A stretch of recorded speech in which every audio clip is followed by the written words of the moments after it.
उत्तिष्ठजा रामपूर्वा सन्ध्या प्रवर्तते उत्तिष्ठ नरशार्दूला कर्तव्यं दैवमाह्निकम् उत्तिष्ठोत्तिष्ठ गोविन्द उत्तिष्ठ गरुडध्वजा उत्तिष्ठ कमलाकान्ता त्रैलोक्यं मङ्गलं कुरु मातः समस्त जगतां मधुकैटभारे वक्षो विहारिणि मनोहर दिव्यमूर्ते श्री स्वामी निश्रित जनप्रिय दानशीले श्री वेंकटेश दयते तव सुप्रभातम् तव सुप्रभातमरविन्दलोचने भवतु प्रसन्नमुखचन्द्रमण्डले विधिशङ्करेन्द्रवनिताभिरर्चिते वृषशैलनाद दयते दयानिधे अत्र्यादिसप्तऋषयः समुपास्य सन्ध्याम्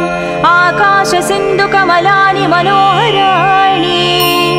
आदाय पादयुगमर्चयितं प्रपन्नाः शेषाद्रिशेखर विभो तव सुप्रभातम् पञ्चाननाब्ज भव षण्मुखवासवाद्याः त्रैविक्रमादिचरितं विबुधास्तुवन्ति भाषापतिः पठति वासरशुद्धिमारात् शेषाद्रिशेखर विभो तव सुप्रभातम् ईषत् प्रफुल्ल सरसीरुह नारिकेळ पूगद्रुमादि सुमनोहर पालिकानाम् आवाति मन्दमनिलसह दिव्यगन्धैः शेषाद्रिशेखर विभो तव सुप्रभातम् उन्मील्य नेत्रयुगमुत्तम पञ्जरस्ताः पात्रावशिष्ट कदलीस्थलपायसानि भुक्त्या सलीलमदखेळ सुखा पठन्ति शेषाद्रिशेखर विभो तव सुप्रभातम् तन्त्री प्रकर्ष मधुरस्वनयादि पञ्चा गायत्यनन्तचरितं तव नारदोऽपि भाषा समग्रमसरत्कृतचारुरम्यम् शेषाद्रिशेखर विभो तव सुप्रभातम् भृङ्गावळी च मकरन्दरसानुविद्ध जङ्कारगीतनिनदैः सह सेवनाय निर्यात्युपान्त सरसी कमलोदरेभ्यः शेषाद्रिशेखर विभो तव सुप्रभातम् योषा गणेन वरदत्नि विमध्यमाने गोशालयेषु दधिमन्थन तीव्रघोषाः रोषात् कलिं विदधते ककुपञ्चकुम्भाः शेषाद्रिशेखर विभो तव सुप्रभातम् पद्मेशमित्रशतपत्रगतालिवर्गाः हर्तुं श्रियं कुवलयस्य निजाङ्गलक्ष्म्याः भेरीनिनादमनबिभ्रति तीव्रनादां शेषाद्रिशेखर विभो तव सुप्रभातम् श्रीमन्नभीष्टवरदाखिल लोकबन्धो श्री श्रीनिवास जगदेकदयैकसिन्धो श्रीदेवता गुहभुजान्तर दिव्यमूर्ते श्रीवेङ्कटाचलपते तव सुप्रभातम् श्रीमन्नभीष्टवरदाखिल लोकबन्धो श्री श्रीनिवास जगदेश दयैकसिन्धो श्रीदेवता गृहभुजान्तर दिव्यमूर्ते श्रीवेङ्कटाचलपते तव सुप्रभातम् श्री स्वामी पुष्करिणिकाप्लव निर्मलाङ्गाः श्रेयाधिनोहर विरिञ्चि सनन्दनाद्याः द्वारे वसन्ति वरनेत्रहतोत्तमाङ्गाः श्रीवेङ्कटाचलपते तव सुप्रभातम्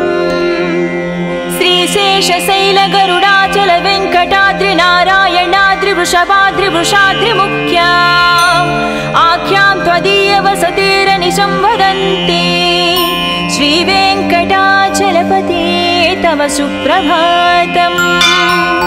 सेवापराः शिवसुरेश कृशानुधर्म रक्षो भुराद पवमानदनादिनाद बद्धाञ्जलि प्रविलसन्निध शीर्षदेश श्रीवेङ्कटाचलपते तव सुप्रभातम् दाटीषुते विहगराज मृगाधिराज नागाधिराज गजराज हयाधिराज स्वस्वाधिकारमहमाधिकमर्दयन्ते तव सुप्रभातम् सूर्येन्दु भौम बुध वाक्पति काव्य सौर्य सद्भानुकेतु दिवि सत्परिसत्प्रधानाः त्वद्वासदापचरमावधि दासदासाः श्रीवेङ्कटाचलपते तव सुप्रभातम् तत्पादधूलिभरितस्फुरितोत्तमाङ्गा स्वर्गापवर्ग निरपेक्ष निजान्तरङ्गा कल्पागमाकलनया कुलताङ्गभन्ते श्रीवेङ्कटाचलपते तव सुप्रभातम् त्वद्गोपुराग्रशिखराणि निरीक्षमाणाः स्वर्गापवर्गपदवीं परमां श्रयन्तः मर्त्या मनुष्यभुवने मतिमाश्रयन्ते श्रीवेङ्कटाचलपते तव सुप्रभातम् श्रीभूमिनायक दयादिगुणामृताभे देवादिदेव जगदेश शरण्यमूर्ते श्रीमन्ननन्त गरुडाधिभिरर्चिताङ्ग्रे श्रीवेङ्कटाचलपते तव सुप्रभातम् श्रीपद्मनाभ पुरुषोत्तम वासुदेव वैकुण्ठमाधव जनार्दन चक्रपाणि श्रीवत्स चिह्न शरणागत पारिजात श्रीवेङ्कटाचलपते तव सुप्रभातम् कन्दर्पदर्पहर सुन्दर दिव्यमूर्ते कान्ताकुचाम्बुरुह कुट्मललोल दृष्टे कल्याण निर्मल गुणाकर दिव्यकीर्ते श्रीवेङ्कटाचलपते तव सुप्रभातम् मीनाकृते कमठकोल नृसिंहवर्णिन् स्वामिन् परस्वर तपोधर रामचन्द्र शेषांस राम यदुनन्दन कल्किरूप श्रीवेङ्कटाचलपते तव सुप्रभातम् येलालवङ्घगनसार सुगन्धितीर्थम्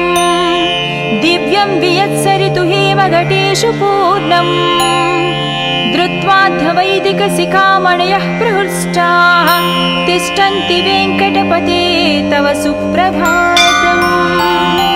भास्वानुदीति विकचावि सरोरुहाणि सम्पूरयन्ति निनदैककुभो विहङ्गाः श्रीवैष्णवाः सतमर्धितमङ्गलास्ते धामाश्रयन्ति तव वेङ्कट सुप्रभातम् ब्रह्मादयास्सुरवरास्सु महर्षयस्ते सन्तः सनन्दनमुखास्त्वदयोगिवर्याः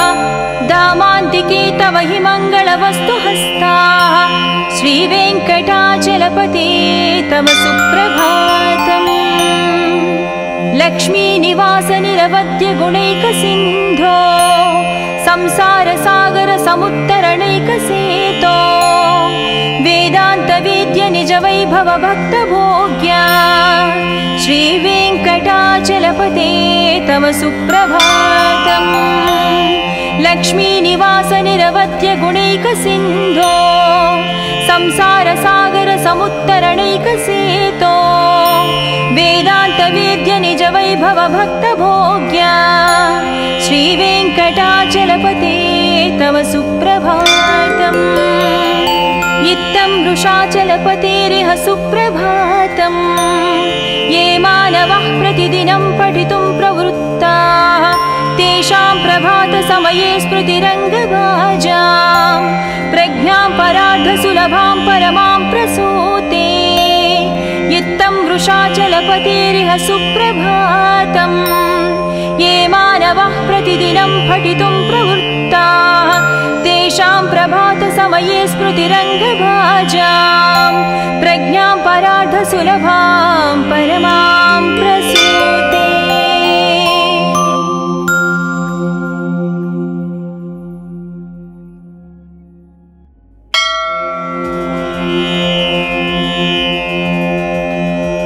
कौसल्या सुप्रजा रामपूर्वा सन्ध्या प्रवर्तते उत्तिष्ठ नरशार्दूला कर्तव्यं दैवमाह्निकम् उत्तिष्ठोत्तिष्ठ गोविन्द उत्तिष्ठ गरुडध्वजा उत्तिष्ठ कमला कान्ता त्रैलोक्यं मङ्गलं कुरु मातः समस्त जगतां मधुकैटभारेः वक्षो विहारिणि मनोहर दिव्यमूर्ते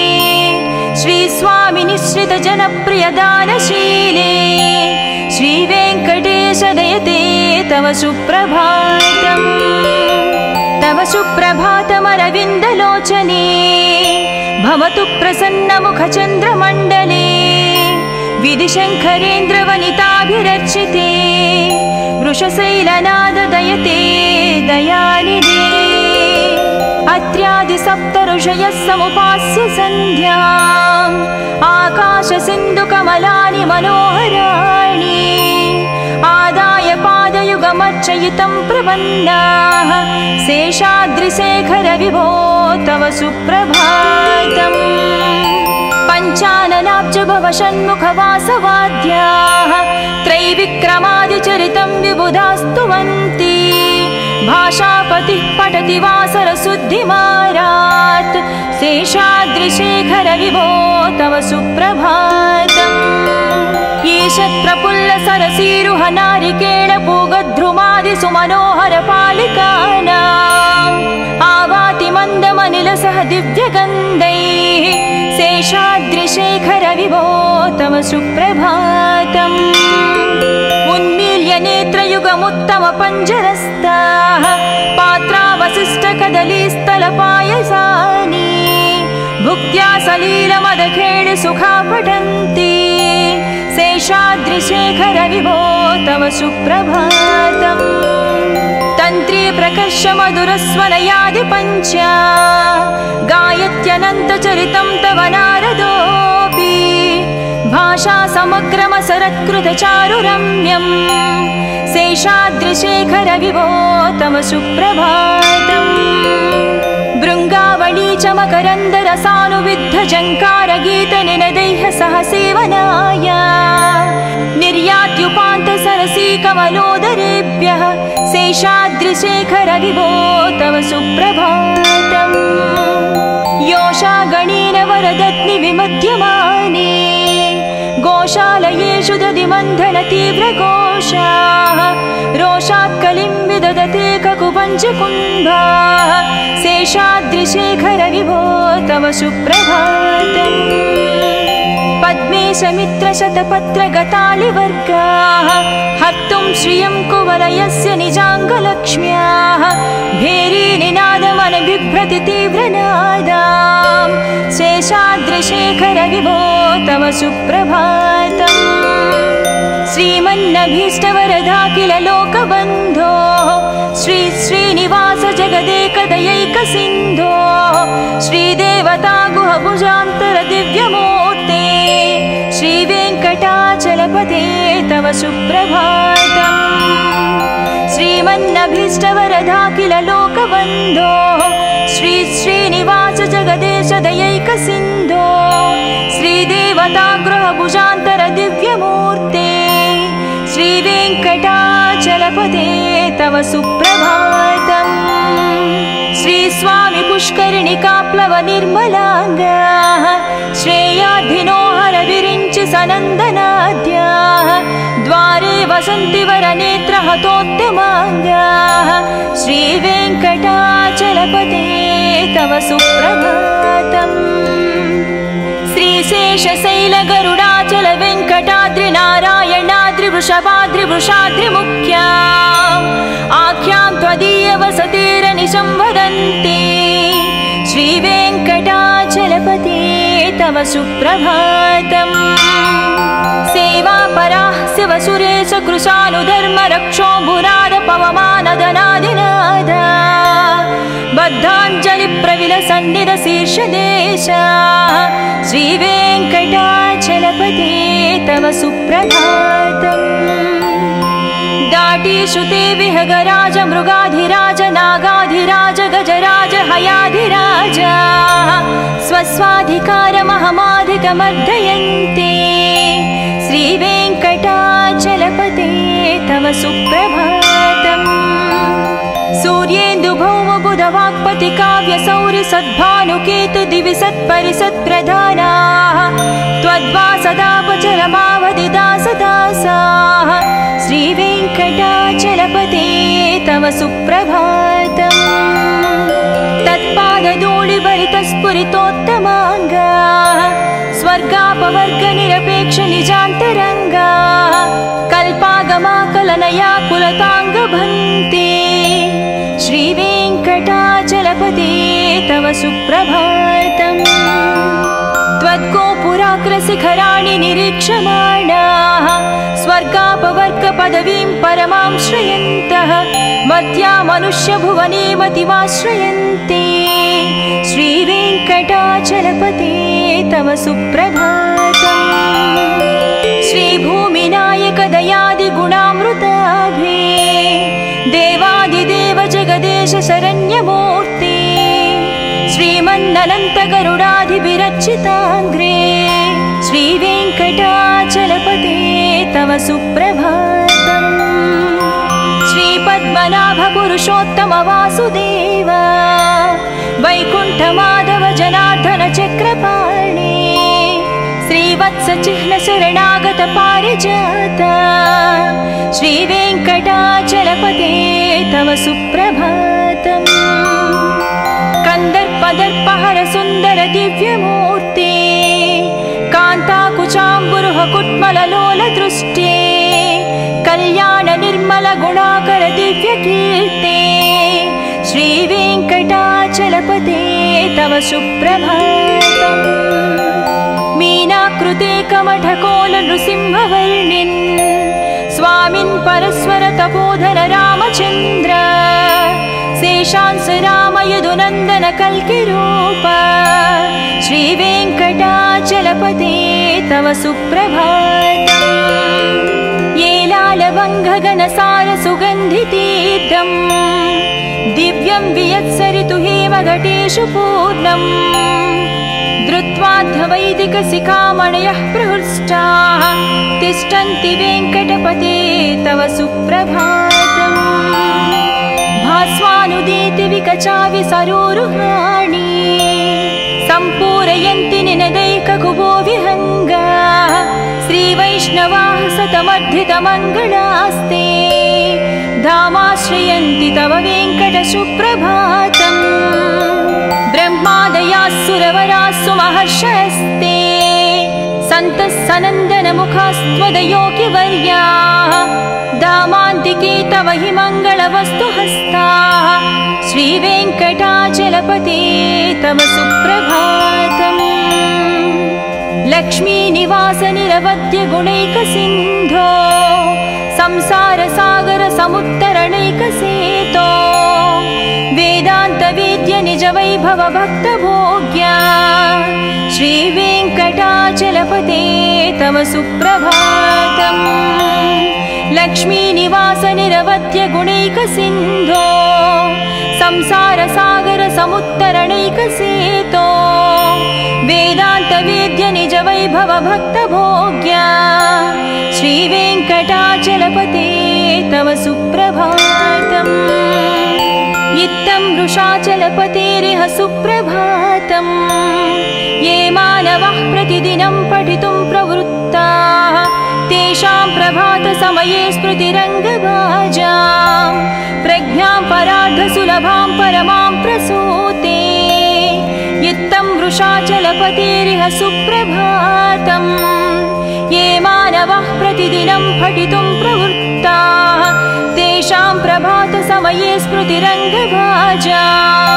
प्रज्ञां परार्धसुलभां परमां प्रसूते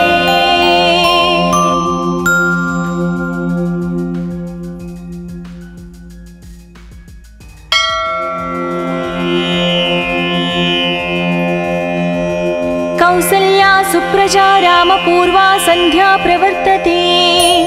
उत्तिष्ठ नरशार्दूला कर्तव्यं दैवमाह्निकम् उत्तिष्ठोत्तिष्ठ गोविन्द उत्तिष्ठ गरुडध्वजा उत्तिष्ठ कमलाकान्ता त्रैलोक्यं मङ्गलं कुरु मातः समस्त जगतां मधुकैटभारे वक्षो विहारिणि मनोहर दिव्यमूर्ते श्री स्वामी निश्रित जनप्रिय दानशीले श्रीवेङ्कटेश दयते तव सुप्रभातम् तव सुप्रभातमरविन्दलोचने भवतु प्रसन्नमुखचन्द्रमण्डले विधिशङ्करेन्द्रवनिताभिरर्चिते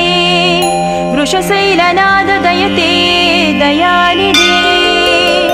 अत्र्यादिसप्तऋषयः समुपास्य सन्ध्याम् आकाशसिन्धुकमलानि मनोहराणि आदाय पादयुगमर्चयितं प्रपन्नाः शेषाद्रिशेखरविभो तव सुप्रभातम् पञ्चाननाब्जभवषण्मुखवासवाद्याः त्रैविक्रमादिचरितं विबुधास्तुवन्ति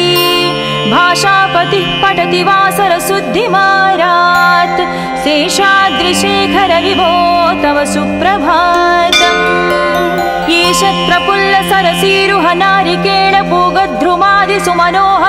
ईशत्रपुल्लसरसीरुहनारिकेळपूगद्रुमादिसुमनोहरपालिकानाम् आवाति मन्दमनिलसह दिव्यगन्धैः शेषाद्रिशेखरविभो तव सुप्रभातम् उन्मील्य नेत्रयुगमुत्तमपञ्जरस्ताः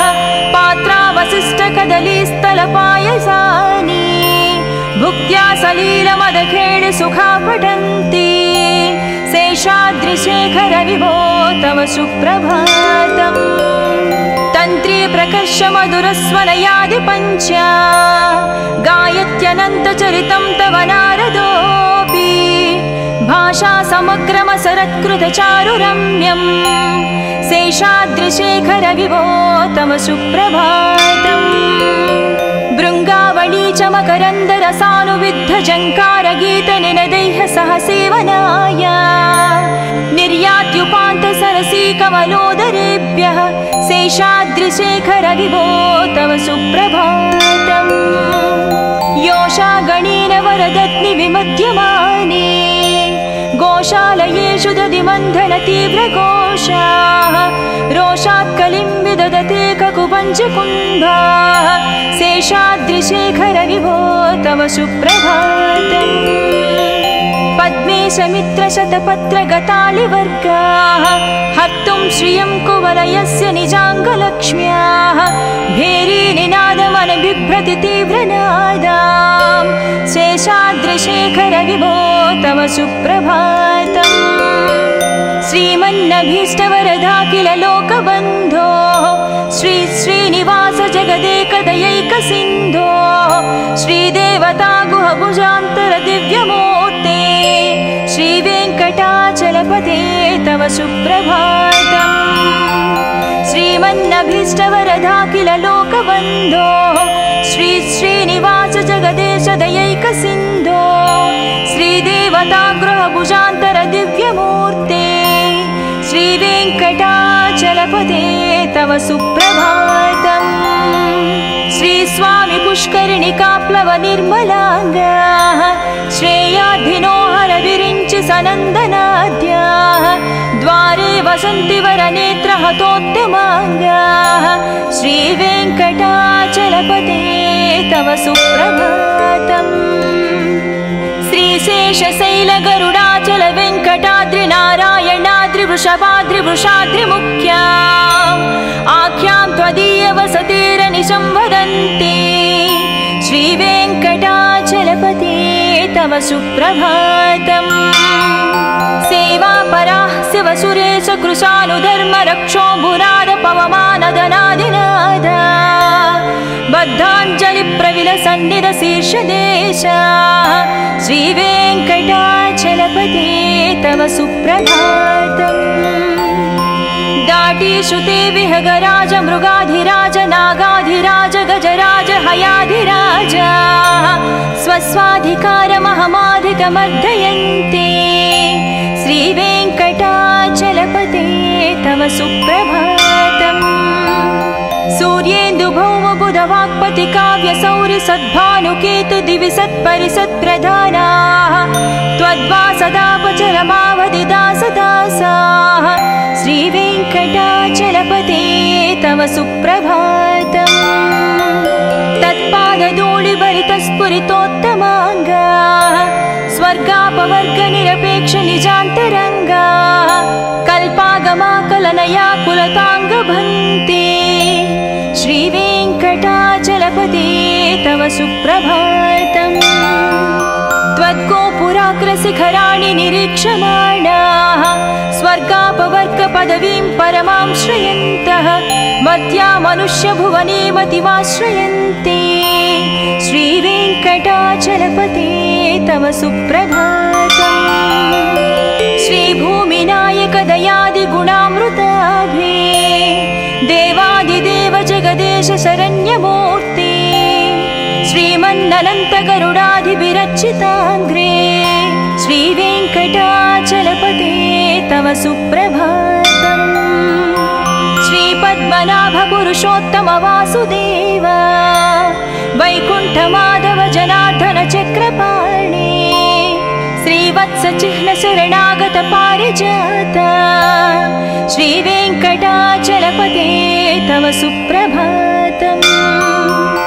कंदर्पदर्पहर सुंदर दिव्यमूर्ते कान्ताकुचाम्बुरुह कुट्मललोल दृष्टे कल्याण निर्मल गुणाकर दिव्यकीर्ते श्रीवेङ्कटाचलपते तव सुप्रभातम् मीनाकृते कमठकोल नृसिंहवर्णिन् स्वामिन् परस्वर तपोधर रामचन्द्र शेषांस राम यदुनन्दन कल्किरूप श्रीवेङ्कटाचलपते तव सुप्रभातम् येलालवङ्घगनसार सुगन्धितीर्थम् दिव्यं वियत्सरितु हेमघटेषु पूर्णम् धृत्वाद्धवैदिकशिखामणयः प्रहृष्टाः तिष्ठन्ति वेङ्कटपते तव सुप्रभातम् भास्वानुदीति विकचाविसरोरुहाणि सम्पूरयन्ति निनदैककुबो विहङ्गाः श्रीवैष्णवाः सतमर्धितमङ्गलास्ते धामाश्रयन्ति तव वेङ्कटसुप्रभातम् ब्रह्मादयाः सुरवरास्सु महर्षयस्ते सन्तः सनन्दनमुखास्त्वदयोगिवर्याः धामान्तिके तव हि मङ्गलवस्तुहस्ताः श्रीवेङ्कटाचलपते तव सुप्रभातम् लक्ष्मीनिवास निरवध्य गुणैकसिन्धो संसारसागर समुत्तरणैकसेतो वेदान्तवेद्य निज वैभव भक्तभोग्या श्रीवेङ्कटाचलपते तव सुप्रभातम् लक्ष्मीनिवास निरवध्य गुणैकसिन्धो संसारसागर समुत्तरणैकसेतो वेदान्तवेद्य निज वैभव भक्तभोग्या श्रीवेङ्कटाचलपते तव सुप्रभातम् इत्थं वृषाचलपतेरिह सुप्रभातम् ये मानवः प्रतिदिनं पठितुं प्रवृत्ताः तेषां प्रभातसमये स्मृतिरङ्गभाजां प्रज्ञां परार्धसुलभां परमां प्रसूते इत्थं वृषाचलपतेरिह सुप्रभातम् ये मानवः प्रतिदिनं पठितुं प्रवृत्ताः तेषां प्रभातसमये स्मृतिरङ्गभाजां प्रज्ञां परार्धसुलभां परमां प्रसूते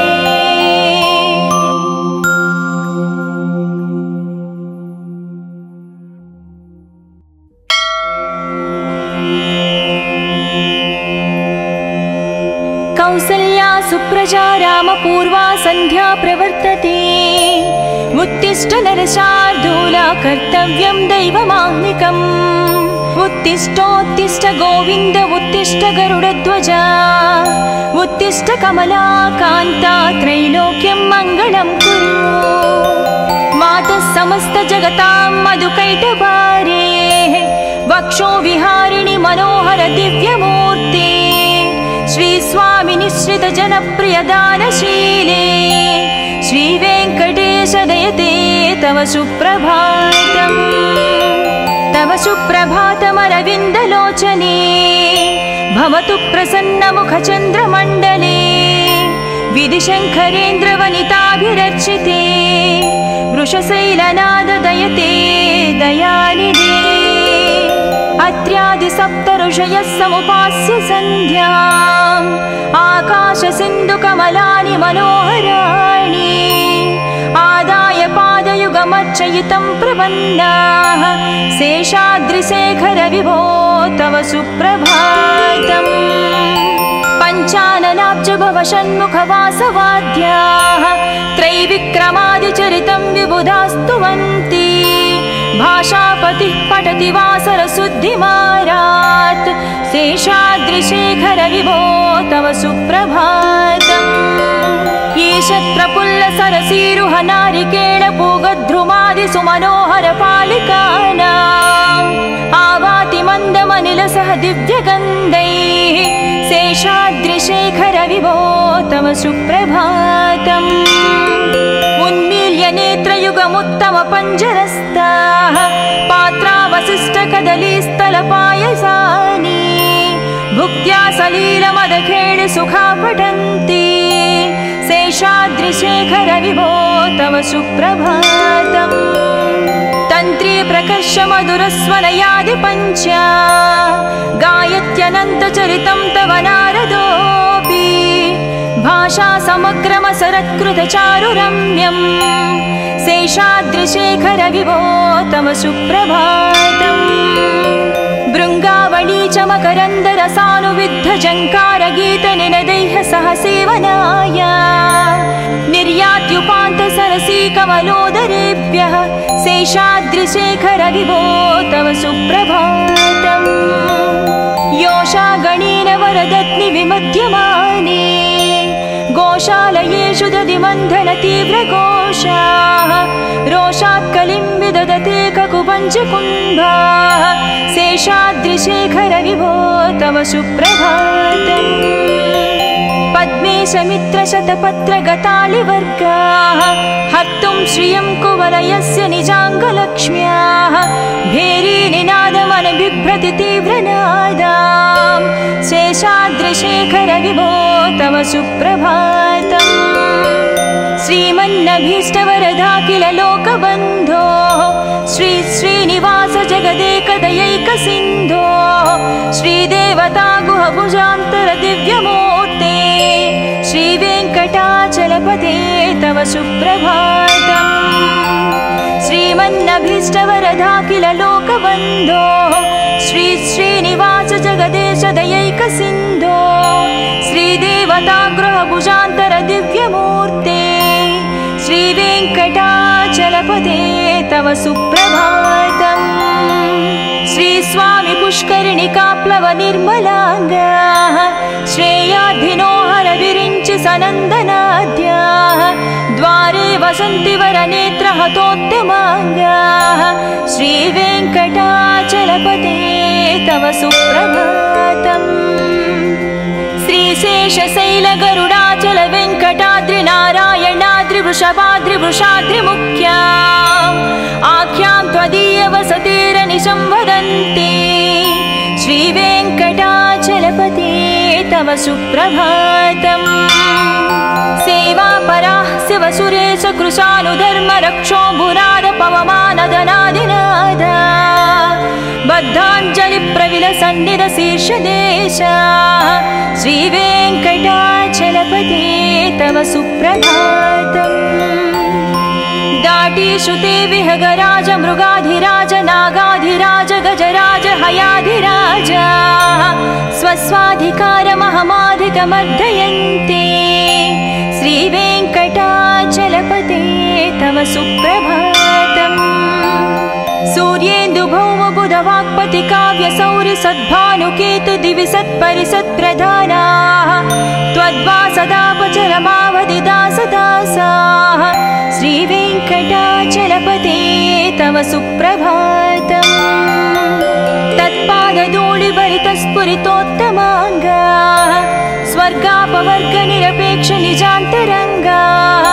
कल्पागमाकलनया कुलताङ्गभन्ते श्रीवेङ्कटाचलपते तव सुप्रभातम् त्वद्गोपुराग्रशिखराणि निरीक्षमाणाः स्वर्गापवर्गपदवीं परमां श्रयन्तः मर्त्या मनुष्यभुवने मतिमाश्रयन्ते श्री सुप्रभातम् श्रीभूमिनायक दयादिगुणामृताभे देवादिदेव जगदेश शरण्यमूर्ते श्रीमन्ननन्त गरुडाधिभिरर्चिताग्रे श्रीवेङ्कटाचलपते तव सुप्रभातम् श्रीपद्मनाभ पुरुषोत्तम वासुदेव वैकुण्ठमाधव जनार्दन चक्रपाणे श्रीवत्स चिह्न शरणागत पारिजात श्रीवेङ्कटाचलपते तव सुप्रभातम् कन्दर्पदर्पहर सुन्दर दिव्यमूर्ते कान्ताकुचाम्बुरुह कुट्मललोल दृष्टे कल्याण निर्मल गुणाकर दिव्यकीर्ते श्रीवेङ्कटाचलपते तव सुप्रभातम् मीनाकृते कमठकोल नृसिंहवर्णिन् स्वामिन् परस्वर तपोधन रामचन्द्र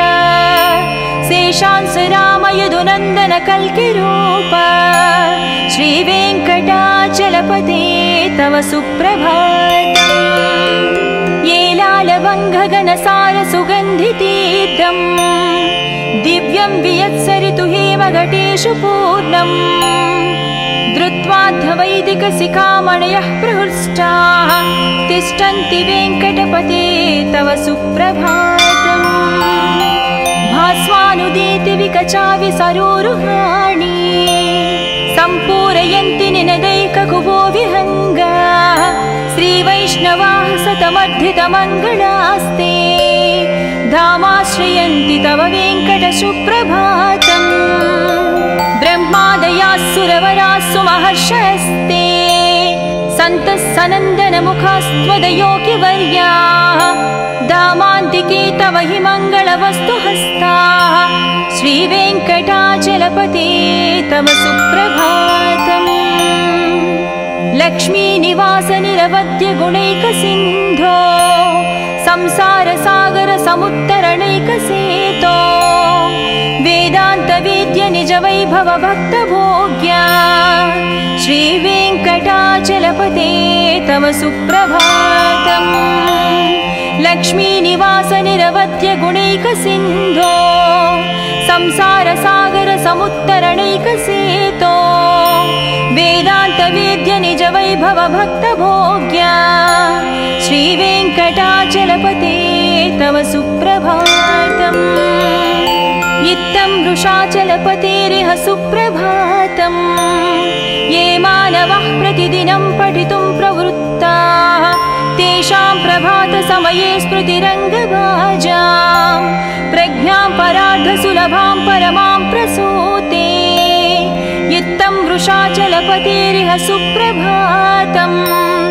ये मानवः प्रतिदिनं पठितुं प्रवृत्ताः